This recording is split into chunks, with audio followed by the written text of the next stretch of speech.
Hello दोस्तों, कैसे हैं आप सब। उम्मीद करती हूँ कि आप सब बहुत अच्छे होंगे, स्वस्थ होंगे, मस्त होंगे। सो गाइस, आप सभी का स्वागत है मेरे यूट्यूब चैनल पे। तो गाइस, आज मैं एक नया व्लॉग लेके आई हूँ आपके सामने और यहाँ पे ये व्लॉग बहुत ही ज़्यादा इंटरेस्टेड है। और यहाँ पे मैं बात करने वाली हूँ न्याय के ऐसे देवता जो जगह जगह पे मशहूर हैं और यहाँ पे इंसाफ मिलता है, लोगों को न्याय मिलता है, तो इन्हें न्याय के देवता के रूप में जगह जगह जाना जाता है।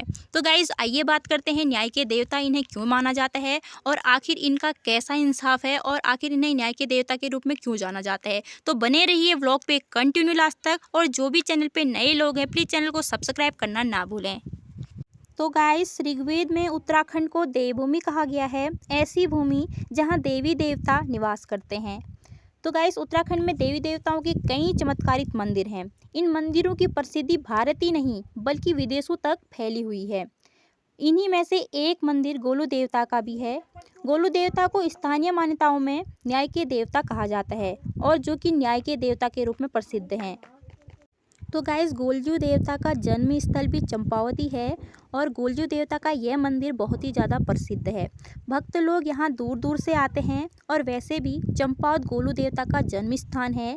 गोलजू देवता के दो मुख्य मंदिर हैं, एक तो घोड़ाखाल में है और एक चितई अल्मोड़ा में है और जन्म स्थान यहाँ पे चंपावत में है। तो चंपावत का जो गोलू मंदिर है, यहाँ पे लोग घंटियाँ चढ़ाते हैं और अपनी मन्नत पूरी होने के बाद लोग यहाँ अपनी कोई इच्छा या मन्नत मांगने के लिए अर्जियाँ लिखकर लटका देते हैं।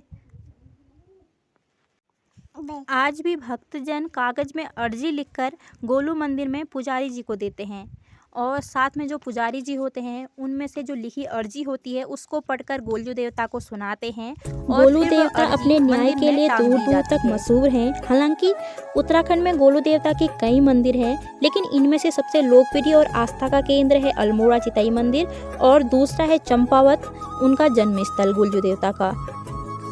गोलू देवता को राजवंशी देवता के तौर पर पुकारा जाता है।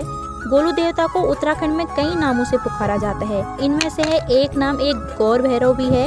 गोलू देवता को भगवान शिव का एक ही अवतार माना जाता है।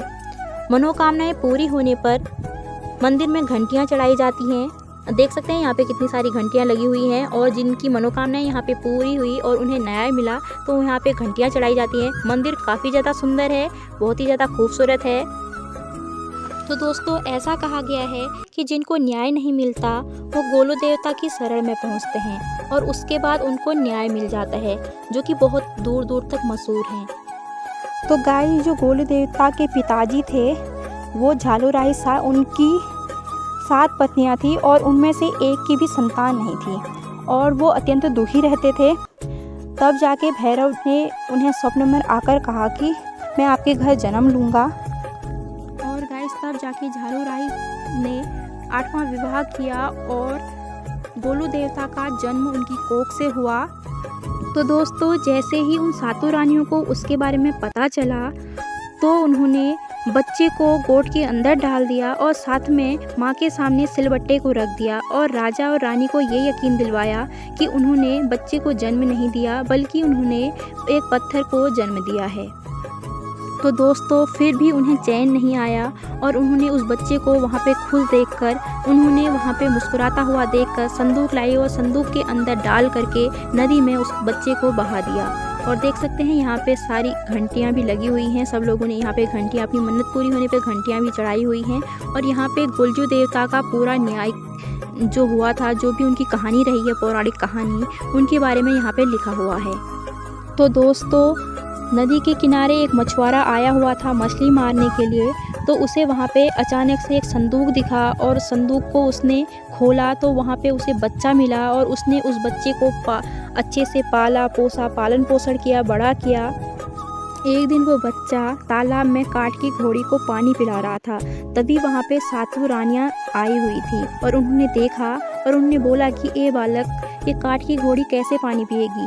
तभी उसने उसके जवाब में उत्तर दिया कि जैसे एक माँ सिलबट्टे को जन्म दे सकती है, वैसे ही काठ की घोड़ी पानी पी सकती है। जैसे ही ये बात राजा को पता चली तो राजा ने तुरंत उस बालक को दरबार में आने को कहा और सारा कुछ कहने को कहा। तो उस बालक ने सब कुछ बताया और वैसे ही राजा को अपनी रानियों के सारे कुकर्मों के बारे में पता चला तो उन्होंने अपनी सातों रानियों को बंदी गृह में डालने का आदेश दिया। फिर यही बालक बड़ा होके गोलू देवता, गोरिल, ग्वेल, गौर भैरव के नाम से जाना गया, जो कि न्याय के देवता के रूप में विख्यात हुआ। हर जगह न्याय के देवता के रूप में मशहूर है। जगह जगह इन्होंने अपने न्याय का प्रदर्शन दिया है। तो दोस्तों तब से इन्हें न्याय के देवता के रूप में जाना जाता है। और यहाँ पे जिसको किसी को भी न्याय नहीं मिलता वो गोलू देवता के यहाँ मंदिर में आके अपना न्याय मांगते हैं और उन्हें तुरंत न्याय भी मिल जाता है। तो बने रहिए व्लॉग पे कंटिन्यू लास्ट तक। तो दोस्तों देख सकते हैं यहाँ पे न्यायकारी देवता जो कि यहाँ पे अर्जियाँ लिखी हुई हैं। जैसे कि मैंने आपको पहले ही बता रखा था कि यहाँ पे चिट्ठी पे लिख के अपना जो भी दुख है वो सुनाते हैं गोलू देवता को। साथ में वो उस चिट्ठी के दुख को सुनकर यहाँ पे टांग देते हैं और साथ में वो न्याय करते हैं। इसलिए जिसकी भी जो भी मनोकामनाएं पूरी होती हैं वो घंटी लाकर घंटियों को बांध देते हैं। इसीलिए यहाँ पे न्यायकारी देवता का नाम दिया गया है। देख